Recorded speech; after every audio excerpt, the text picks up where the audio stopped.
આજે વાત કરીશું દેવી ઉચ્ચિષ્ટ માતંગિનીની. ચાલો જાણીએ કે કોણ છે આ દેવી, જે દેવતાઓના ઉચ્ચિષ્ટ, જેને ગુજરાતીમાં એઠું અથવા વધેલું ભોજન કહેવાય છે, એમાંથી પ્રકટ થયા છે. જે દેવતાઓના ઉચ્ચિષ્ટ એટલે કે વધેલા ભોજનમાંથી પ્રકટ થયા અને જેમની પૂજા 10 મહાવિદ્યાઓમાં 9મી મહાવિદ્યા તરીકે થાય છે. શક્તિ સંગમ તંત્ર અનુસાર એક સમયે ભગવાન વિષ્ણુ અને દેવી લક્ષ્મી ભગવાન શિવ અને દેવી પાર્વતીને મળવા કૈલાશ પર્વત પર ગયા હતા.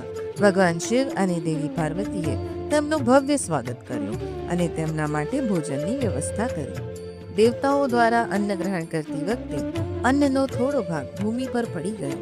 આ અન્નમાં રહેલી દેવી ઉર્જામાંથી એક સુંદર કન્યા ઉત્પન્ન થઈ.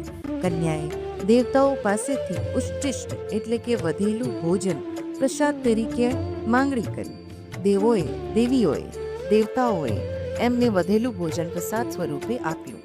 દેવતાઓ દ્વારા જૂઠું ભોજન ગ્રહણ કરવાના કારણે આ દેવી માટે ઉચ્ચિષ્ટ શબ્દનો ઉપયોગ કરવામાં આવ્યો. બાદમાં ભગવાન શિવે આદેશ આપ્યો કે જે લોકો આ દેવીના મંત્રનો જાપ કરી તેમની પૂજા કરશે તેમની ભૌતિક ઈચ્છાઓ પૂરી થશે. તેઓ શત્રુઓ પર નિયંત્રણ મેળવશે. તેમને વરદાન આપનારી દેવી તરીકે જાહેર કરવામાં આવ્યા. તે દિવસથી આ યુવતીને ઉચ્ચિષ્ટ માતંગિની તરીકે ઓળખવામાં આવે છે.